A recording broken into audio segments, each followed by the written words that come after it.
नमस्कार, मी Vishal Patil. Zero our मध्ये आपल्या सगळ्यांचं स्वागत। आजच्या भागामध्ये आपण 3 महत्त्वाच्या बातम्या पाहणार आहोत। पहिली बातमी डोंबिवलीमधील विनाशकारी स्फोटाची। डोंबिवली MIDC मध्ये काल दुपारी झालेल्या स्फोटानंतर बचाव कार्य आजही सुरू आहे। इतकंच नव्हे तर आज दुपारपर्यंत इथे कालपासून सुरू असलेली आग धुमसती आहे। दुर्घटनेमध्ये मृत्यूचा आकडा वाढत होता, तसं नेत्यांची रीघही लागलेली होती आणि याच स्फोटाचे अनेक पैलू आपण पाहणार आहोत। त्याबरोबरच आपण दुसरी महत्त्वाची बातमी पाहणार आहोत आणि ती आहे महाराष्ट्रावरच्या पाणी टंचाईची। ज्या निवडणुकांवर देशाचं भविष्य अवलंबून आहे, त्याच निवडणुकांवर अवलंबून आहे राज्यातल्या शेकडो जनतेचा पाणी प्रश्न। आता तुम्ही म्हणाल की दोन्हींचा काय संबंध, तर सांगतो। राज्यामध्ये निवडणूक आचारसंहिता सुरू आहे आणि त्यामुळे नव्यानं आर्थिक योजनांची घोषणा करणं शक्य नाहीये आणि आता महाराष्ट्रामधील पाण्याचं संकट पाहिलं तर नव्यानं घोषणा आणि आधीच जाहीर झालेल्या घोषणा पूर्णत्वास नेण्याची गरज आहे। त्यावर महाराष्ट्र सरकारनं केंद्रीय निवडणूक आयोगाकडे मागणी केली होती, मात्र त्यावर आज निर्णय आलेला नाहीये। म्हणजे सरकार समोरची आव्हानं वाढण्याची शक्यता। याच बातमीसोबत आम्ही तुम्हाला महाराष्ट्रामधील ग्राउंड झिरो वरून दुष्काळाची दाहकता दाखवणार आहोतच। आणि तिसरी महत्त्वाची बातमी असेल ती म्हणजे पुण्यातून, जिथं पोर्शे कार धडक प्रकरणामध्ये अनेक अपडेट्स पुढे आलेले आहेत आणि त्यावरून राजकारणही पेटलेलं आहे आणि पुण्यामध्ये बार चालकांनी आंदोलनानंही केलेली आहेत, कोर्टानेही नवा आदेश दिलाय। या सगळ्या बातम्यांचं विश्लेषण करणार आहोतच। मात्र सुरुवात करूयात आजच्या प्रश्नानं, जो आहे डोंबिवलीतील दुर्घटनेवर। तर आता जाऊयात डोंबिवलीतील इथं झालेला जो सगळ्यात मोठा स्फोट झाला होता त्या संदर्भामध्ये। आणि जिथे खरं तर आजचा प्रश्न आहे तो पाहण्यासाठी आपण जातोय, तो म्हणजे राज्याला हादरवणाऱ्या डोंबिवलीतील स्फोटानंतर आता तरी सरकार धोकादायक कंपन्या शहरांपासून दूर नेईल असं वाटतं का? 2 पर्याय होते, होय आणि नाही।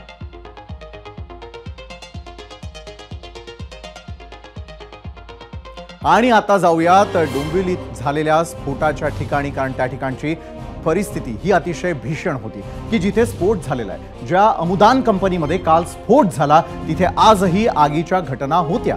केमिकल कंपनी असल्यानं बचाव कार्यातही अनेक अडथळे होते। शिवाय ज्वलनशील पदार्थांच्याच कंपन्या आजूबाजूला असल्यानंही बचाव कार्य हे अतिशय धीम्या गतीनं सुरू होतं। सकाळपासून इथे दुर्घटनेत मृतांचा आकडा तासाला वाढत होता आणि त्याचबरोबर दुर्घटनास्थळावरती येणाऱ्या नेत्यांचाही आकडा वाढत होता। कालच मुख्यमंत्र्यांनी जाहीर केल्याप्रमाणे दुर्घटनेमध्ये सदोष मनुष्यवधाचा गुन्हा दाखल झालाय। मानपाडा पोलिसांनी अमुदान केमिकल्स कंपनीच्या प्रमुख मालती प्रदीप मेहता यांना नाशिकमधून अटक केली। काल स्फोटानंतर मालती मेहतांनी डोंबिवली सोडलं, नाशकात नातेवाईकांकडे पोहोचल्या। तिथून पुढे जाण्याआधीच त्यांना पोलिसांनी ताब्यात घेतलं। तिकडे पोलिसांनी कारवाई केली आणि इकडे विरोधकांनी सरकारवर आरोप केला।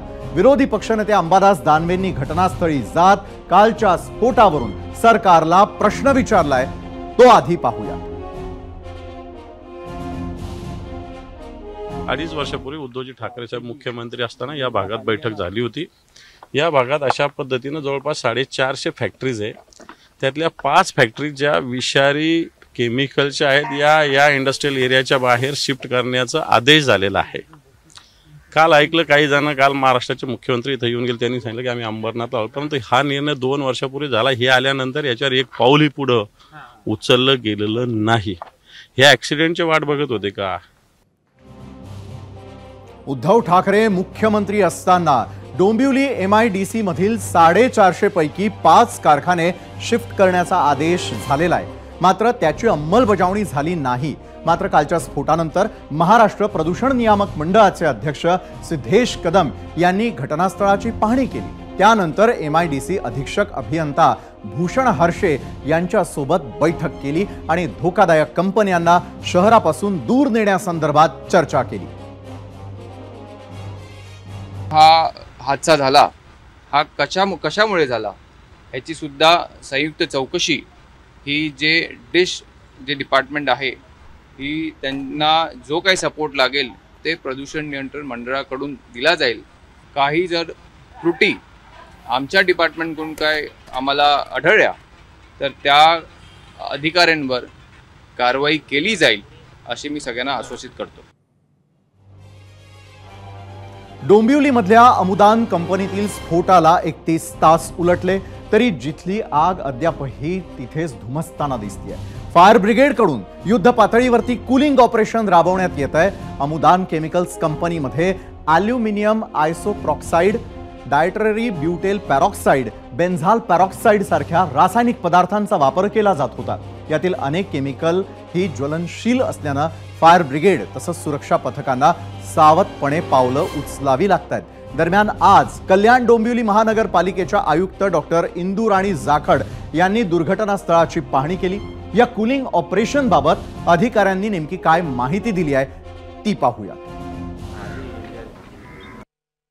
त्यामुळे तो बॉयलरचा स्फोट नाही आहे. जो काही झालेला आहे ती स्पेस पाहिली आणि त्याचे पार्ट्स पडलेले पाहिले तर ते रिॲक्टरचा स्फोट आहे असं दिसतंय. 100% इन्स्पेक्शन होतात प्रत्येक बॉयलरचा, छोटा असो मोठा असो. तर ते विदाऊट इन्स्पेक्शन त्या बॉयलरला चालू शकत नाही, कारण त्या बॉयलरवरती अटेंडंट असतो आमचा, जो आम्ही सर्टिफाईड केलेला असतो, जो बॉयलर चालवतो. तर तो बॉयलर अटेंडंट स्वतःसुद्धा चालू देत नाही. एकही दिवस तो असं म्हणत नाही की मला एक दिवस चालू द्या बॉयलर. त्यामुळे तो त्या दिवशी सर्टिफिकेट त्यांच्या बॉयलर हाऊसमध्येच असतं. डेट पाहतो, त्या दिवशी बॉयलर बंद करून टाकतो. आणि 1 महिना पहिले आम्ही सांगतो की तुमचं या तारखेला संपणार आहे सर्टिफिकेट. 1 महिना पहिले आम्ही प्लॅनिंग करून इन्स्पेक्शन करतो. किती बॉयलर? 90 बॉयलर आहेत इथे चालू आणि एक 20 बॉयलर जे आहेत ते बंद परिस्थितीत आहे. कालच्या स्फोटामुळे डोंबिवलीकरांमध्ये पुन्हा एकदा MIDCची दहशत निर्माण झालेली आहे आणि या स्फोटात नागरिकांचा जीव तर गेलाच आहे, शिवाय स्थानिकांच्या घराचंही मोठ्या प्रमाणात नुकसान झालं आणि त्यामुळे डोंबिवली MIDC इतरत्र स्थलांतरित करावी अशी मागणी पुन्हा एकदा जोर धरू लागलेली आहे. पाहूया.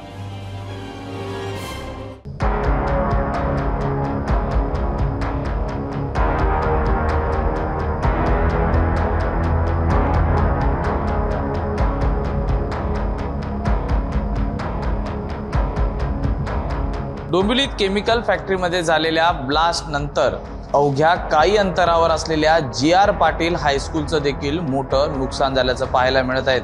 अवघ्या काही दिवसांमध्येच शाळा कॉलेज ही सुरू होणार होता आणि त्यातच हा भीषण दुर्घटना घडल्यामुळे मोठं नुकसान झाल्याचं पाहायला मिळत आहे. ज्यावेळी हा स्फोट झाला त्यावेळी संपूर्ण कॉलेज परिसराचे जे विंडोज आहेत त्याच्या काचा तुटून खाली पडलेल्या आहेत. गवर्नमेंट की कोई अधिकारी ने आपसे संपर्क किया ये जो नुकसान हुआ इसके बारे में? नहीं, अभी तक किसी ने नहीं, क्योंकि काफ़ी जनों को शायद इस बारे में पता ही नहीं चला कि उसका इफेक्ट हमारे कॉलेज पे भी हुआ है. और जैसे कि अभी हुआ है, इसीलिए हम लोग अपील कर रहे हैं कि हमें जल्द से जल्द प्लीज़ हेल्प कीजिए ताकि हमारे कॉलेजेस जल्द रीस्टार्ट होने वाले हैं, उससे पहले ही यहाँ के सारे वर्कआउट क्लियर हो जाने चाहिए. माझ्या बाजूलाच या ठिकाणी जे कर्मचारी आहेत यांनी ज्यावेळी जो स्फोट घडला त्यावेळी ते स्वतः शेजारच्या कंपनीत होते. नेमकं काय झालं हे आपण त्यांच्याकडनं जाणून घेऊयात. एकूण आपल्यासोबत किती कर्मचारी त्या कंपनीत कार्यरत होते? कंपनीत 4 कर्मचारी होते. त्याच्यातनं 3 जण आम्ही बाहेर आलो आणि एक आतमध्येच होता, तो काय भेटला नाही. नेमकी घटना घडली त्यावेळी अनेक नागरिक हे बाहेर रस्त्यावरच्या दिशेने पळत होते आणि त्याच वेळी त्यांना एक मदतदूत म्हणून या काकांनी मदत केली आहे. जे जखमी झाले होते त्यांना लवकरात लवकर मदत मिळावी यासाठी आपण काय प्रयत्न केले? त्यांना मदत करण्यासाठी बरेच जणांनी रिक्षात नेले. तुम्हाला जिथे कुठे जायचं असेल तिथे तुम्हाला त्यांना घेऊन जा म्हणून त्यांना प्रत्येकाला सांगत होते ते. आणि काही जण येत होते इकडनं, त्यांच्या अंगावर असं पाणी वगैरे टाकायला लागले. फॅक्टरीत झालेल्या ब्लास्ट नंतर आता या ठिकाणी KDMCचे अधिकारी संपूर्ण नुकसान हे आतापर्यंत किती झाले याची पाहणी करण्यासाठी आल्याचं पाहायला मिळत आहे.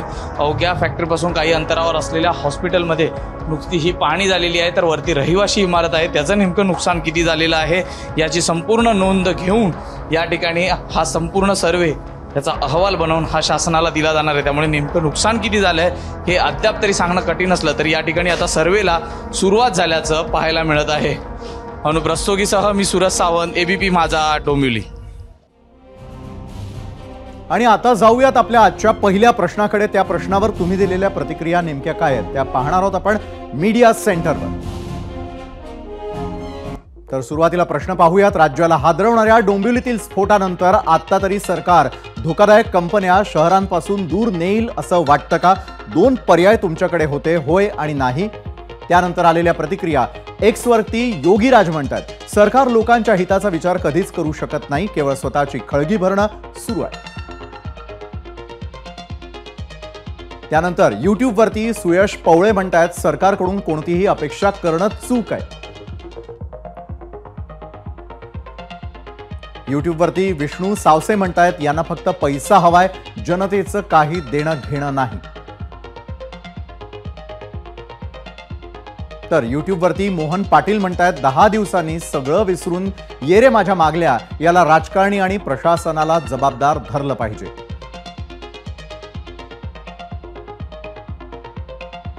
त्यानंतर फेसबुकवरती हरीश देशमुख म्हणतात राज्य सरकारमध्ये तेवढी हिंमत नाही, सरकारचं प्रशासनात तेवढं लक्ष नसतं. तर फेसबुकवरती मोरे म्हणतायत सामान्य माणसाला किंमत नाही, श्रीमंतांचं सरकार.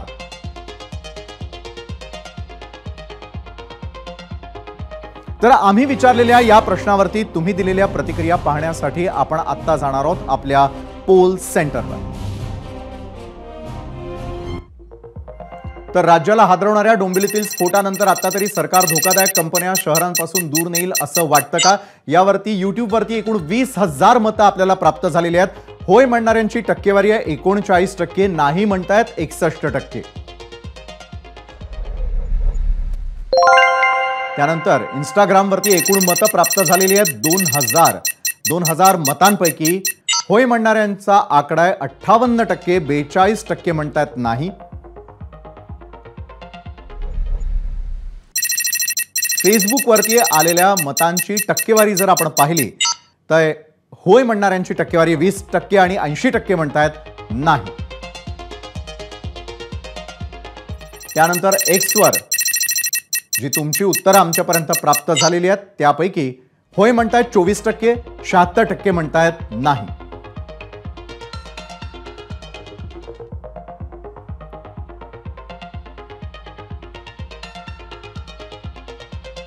तर डोंबिवली MIDC मधली दुर्घटना जी टाळता येऊ शकली असती, मात्र यंत्रणेच्या ढिसाळ कारभारामुळे हे झालं नाही. पण महाराष्ट्रावरती एक संकट ओढावलंय ते नक्कीच टाळता येऊ शकतं. त्यासाठी राज्य सरकार आणि प्रशासनाला युद्ध पातळीवरती नियोजनाची गरज आहे आणि ते संकट आहे पाणी टंचाईचं. महाराष्ट्राच्या डोक्यावर दुष्काळाचे ढग जमा झाले आहेत आणि त्यामुळे मराठवाड्यासह विदर्भातील अनेक जिल्ह्यांना दुष्काळाचे प्रचंड चटके सहन करावे लागतायत. उसनवाऱ्या करून कर्ज कज्जे काढून पोटच्या पोराप्रमाणे जपलेल्या बागांनी शेतकऱ्यांच्या डोळ्यां देखत माना टाकल्या. तर गावागावांमधील रस्त्यांवर बाया बापे कच्चे बच्चे डोक्यावर हंडा घेऊन पाण्यासाठी धावताना दिसतायत. गावात टँकर आला रे आला की ग्रामस्थांची त्यांच्या भोवती मुरकंड पडतीये. तर त्यांच्या भरोशावरती गावांची तहान अवलंबून आहे. त्या धरणांचा तळ आता उघडा पडलाय. कधी काळी पाण्यानं ओसंडून वाहणाऱ्या या जलाशयांमध्ये आता फक्त दिसतायत खडक आणि चिखल. आजही आपण महाराष्ट्राच्या कानाकोपऱ्यातून दुष्काळाच्या कहाण्या पाहणार आहोत आणि आता त्याची सुरुवात करूयात नाशिकमध्ये.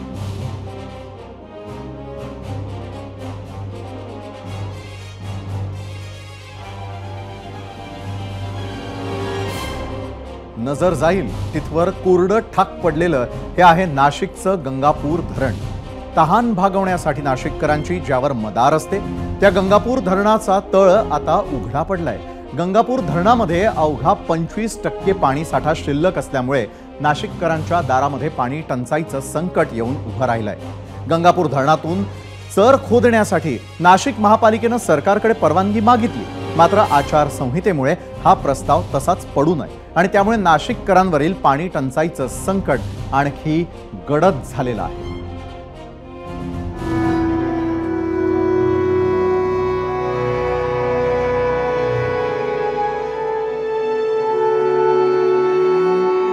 मराठवाड्यामध्ये दुष्काळाच्या झळा ह्या तीव्र होताना दिसत आहे.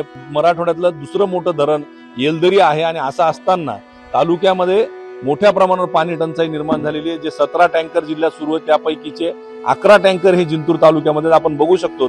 मी सध्या जिंतूर तालुक्यातील ब्राह्मणगाव या गावामध्ये आलेलो आहे आणि आता ही जी विहीर आहे ही जवळपास 80 फूट खोल विहीर आहे. या विहिरीमध्ये रोज टँकरनं पाणी आणून टाकलं जातंय आणि ते पाणी या गावातील महिला ज्या आहेत त्या सकाळी उठून सकाळी 6 पासून इथं रांग लावून हे पाणी असं शेंदून काढावं लागतंय त्यांना. दरवर्षी पाणी टंचाई जी निर्माण होते ती कशा प्रकारे थांबवता येईल हे पाहणं गरजेचं बनलेलं आहे। कॅमेरा पर्सन विशालसह पंकज क्षीरसागर, एबीपी माझा, जिंतूर, परभणी।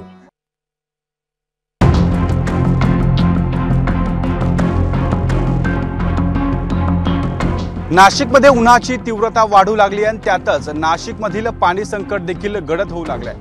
नाशिकला पाणी पुरवठा करणाऱ्या गंगापूर धरणाचा पाणीसाठा देखील मोठ्या प्रमाणात कमी होतोय। आपण सध्या नाशिकला पाणी पुरवठा करणाऱ्या या गंगापूर धरणाच्या परिसरामध्ये आहोत।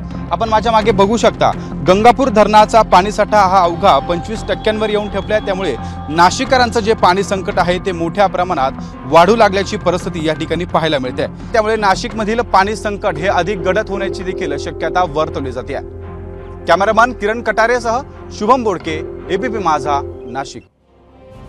याच पाणी टंचाईवर राजकीय आरोप प्रत्यारोप सुरू झाले आहेत। राज्यामधील 19 जिल्ह्यांमध्ये तीव्र दुष्काळ आहे। जवळपास 73% महाराष्ट्र हा दुष्काळाच्या छायेमध्ये आहे। मात्र राज्य सरकारचं तिकडे लक्षच नाही। आम्ही या प्रश्नाकडे सरकारचं लक्ष वेधतो आहोत, तरीही सरकार जागत झालं नाही तर इतर मार्ग आहेत असा इशारा शरद पवारांनी आज दिला। तर विरोधक नकारात्मक मानसिकतेमध्ये गेलेला असून राज्य सरकार दुष्काळाबाबत गंभीरपणे पाहत आहे असं उपमुख्यमंत्री देवेंद्र फडणवीस म्हणाले।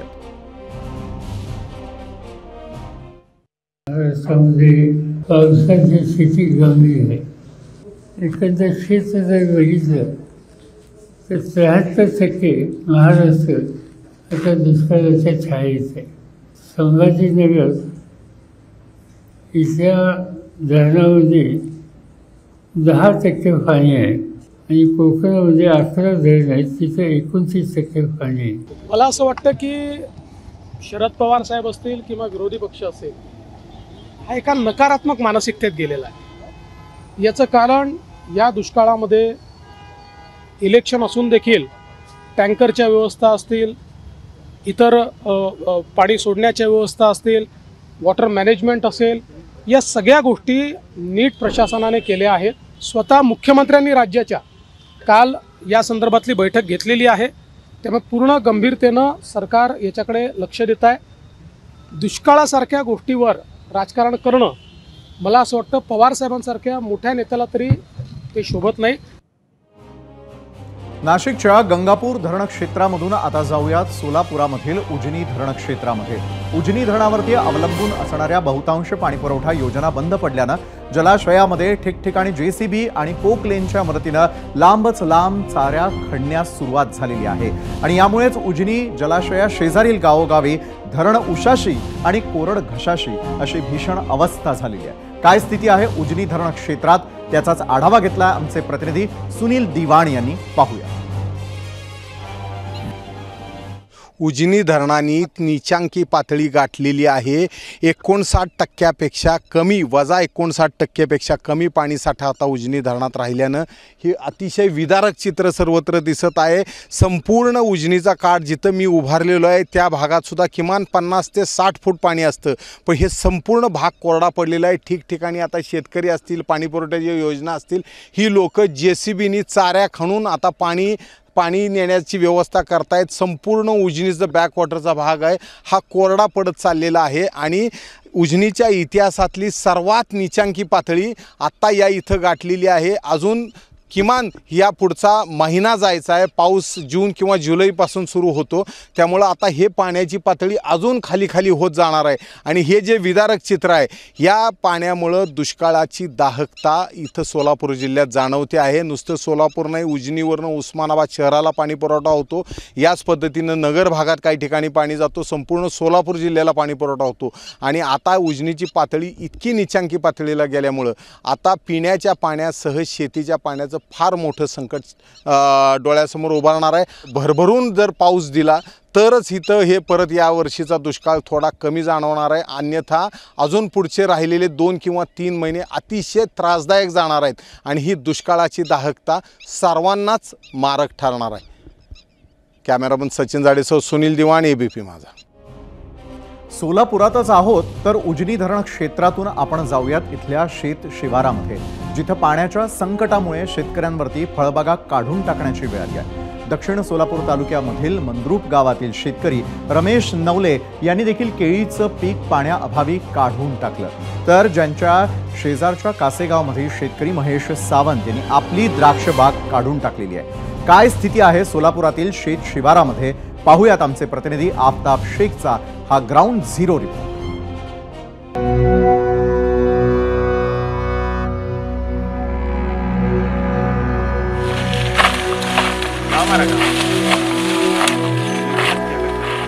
संपूर्ण सोलापूर जिल्ह्यात पाण्याची भीषण टंचाई जाणवते आणि त्यामुळं ठिकठिकाणी शेतकरी जे आहेत उभी पिकं कापताना आपल्याला पाहायला मिळत आहेत। ऊसाची तीच परिस्थिती आहे। आता मी सध्या दक्षिण सोलापूर तालुक्यातल्या गावात आहे आणि आपण या ठिकाणी बघताय केळीची बाग जी आहे ती शेतकरी अशा पद्धतीनं काढून टाकताना आपल्याला चित्र पाहायला मिळतोय।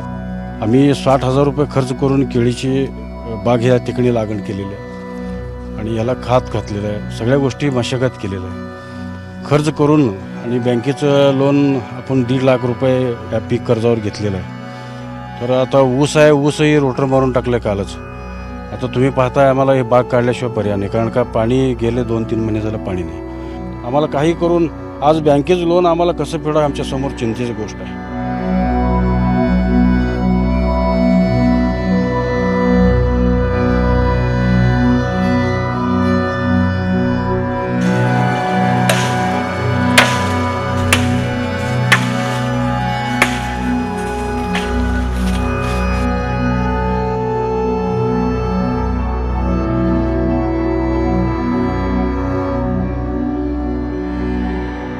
खूप कष्टातून ही बाग उभा केली होती, पण यावर्षी दुष्काळामुळं पाणीच नसल्यामुळं ही बाग काढण्याची वेळ माझ्यावर आलेली आहे। खूप मोठ्या प्रमाणात नुकसान होत असल्यामुळं हा निर्णय मी घेतलेला। सावंत यांनी बोलताना एक शब्दाचा उल्लेख केला की लोकसभा निवडणुकीमुळं कदाचित या दुष्काळाचं दुर्भिक्ष, दुष्काळाची जाणीव जी आहे ती राजनेत्यांना झाली नसेल, मात्र हे चित्र पाहून तरी सगळे नेते जागे होतील आणि सरकार दरबारी याची दखल घेतली जाईल अपेक्षा सोलापूर जिल्ह्यातला शेतकरी व्यक्त करतोय। कॅमेरा पर्सन अयूब कागदेसह आफताब शेख, ABP माझा, कासेगाव, सोलापूर। महाराष्ट्राची उपराजधानी असलेल्या नागपूरच्या वेशीवरील इसासनी गावातली ही परिस्थिती। 30,000 लोकवस्ती असलेल्या या गावातील ग्रामस्थांना तहान भागवण्यासाठी पाणी चक्क विकत घ्यावं लागतं। रोज 15 खासगी टँकर 150 फेऱ्या मारत भाजीपाला पिकावा तसंच पाणी विकत असल्याची विषण्ण करणारी परिस्थिती इथे निर्माण झाली आहे। त्यामुळे कोरड घशाला आणि कात्री खिशाला अशी सगळी अवस्था इथे होऊन बसली आहे।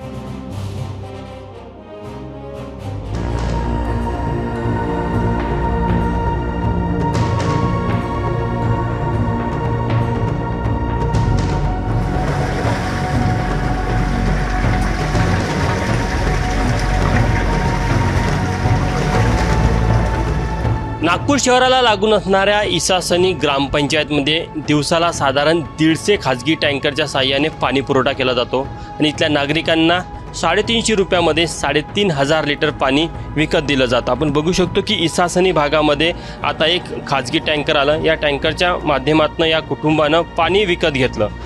वर्षभर पाणी नाही मिळत, पावसाळा राहो, हिवाळा राहो, उन्हाळा राहो। आधी 2दा आम्ही मोर्चा नेला म्हणून टँकर चालू केलं। इथे पाण्याची सोय नसताना फिल्टरला अर्ध पाणी जातं, अर्ध वस्तीला मिळतं। मला एक सांगा, किती रुपयामध्ये जे 350 सोय नाही ना, आम्हाला टाकी नाही आमच्याकडे, म्हणून आम्ही 350 घेतो। आता हे 3,500 लिटर पाणी 350 रुपयात घेता तुम्ही, किती दिवस पुरतं?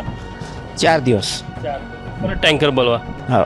साधारण ज्या प्रकारे इथे ही पाण्याची समस्या मागच्या अनेक वर्षापासून अनेक योजना राबवल्या गेल्या, मात्र त्या यशस्वी झाल्या नाही। त्यामुळे इथे जे स्थानिक नागरिक आहे त्यांचं असं म्हणणं आहे की कुठेतरी ज्या काही योजना आल्या त्याची जर काही नीट अंमलबजावणी झाली, मुख्यमंत्री सहायता निधीमधनं पाणी पुरवठा योजना मिळाली तर त्याची देखील सुरुवात झाली नाही, तर निदान काही अंशी हा त्रास कमी होऊ शकतो। अगदी नागपूर शहराच्या वेशीवर असलेलं हे गाव आहे, मात्र इथल्या पाण्याची ही भीषण अशी समस्या आहे की नागरिकांना पैशामध्ये पाणी विकत घ्यावं लागतं। कॅमेरामॅन व्यंकटेश नायडूसह तुषार कोहळे, ABP माझा, नागपूर। डोंबिवली स्फोट असो की राज्यातली पाणी टंचाई, दोन्ही गोष्टींमध्ये मरण होतं ते सर्वसामान्यांचं। डोंबिवली दुर्घटनेनंतर कारवाईच्या घोषणा झाल्यात, संबंधितांना अटकही झाली आहे। इतकंच नव्हे तर मृतांच्या कुटुंबियांना मदतही जाहीर झाली आहे। उद्या कदाचित दोषींना शिक्षाही होईल, पण प्रश्न असा आहे की डोंबिवलीमध्ये ही वेळ का आली? आणि ज्या MIDC मधून धोकादायक कंपन्यांना स्थलांतरित करण्याची मागणी होती आहे त्यावर आता बैठकांचं सत्र सुरू झालंय। पण या सगळ्यात हाल तर फक्त सर्वसामान्य डोंबिवलीकरांचेच होत आहेत। तिकडे दुष्काळातही हाल होत आहेत ते सर्वसामान्यांचेच। बरं, फक्त पाणी टंचाईच नाही तर अनेक गावांमध्ये अवकाळीचाही फेरा आहे। दुष्काळाच्या याच झळा कमी करण्यासाठी मुख्यमंत्र्यांनी मराठवाडा सेंट्रिक एक बैठक आयोजित केली। टँकर्स पुरवण्यासह अनेक सूचना मुख्यमंत्र्यांनी दिल्या, पण जेव्हा जनमानसातून आक्रोश सुरू झाला तेव्हाच प्रशासकीय पातळ्यांवर हालचालींना वेग आलाय। डोंबिवलीमध्येही असंच काहीसं घडतंय। 10 पेक्षा जास्त कामगारांचे प्राण जातात, शेकडो कुटुंब आजही दहशतीत राहतायत। हे राज्यातल्या दुष्काळाची बाब असो की डोंबिवलीतला स्फोट असो, दोन्ही ठिकाणी असंच काहीसं दिसून आलं। ABP माझा, उघडा डोळे बघा नीट।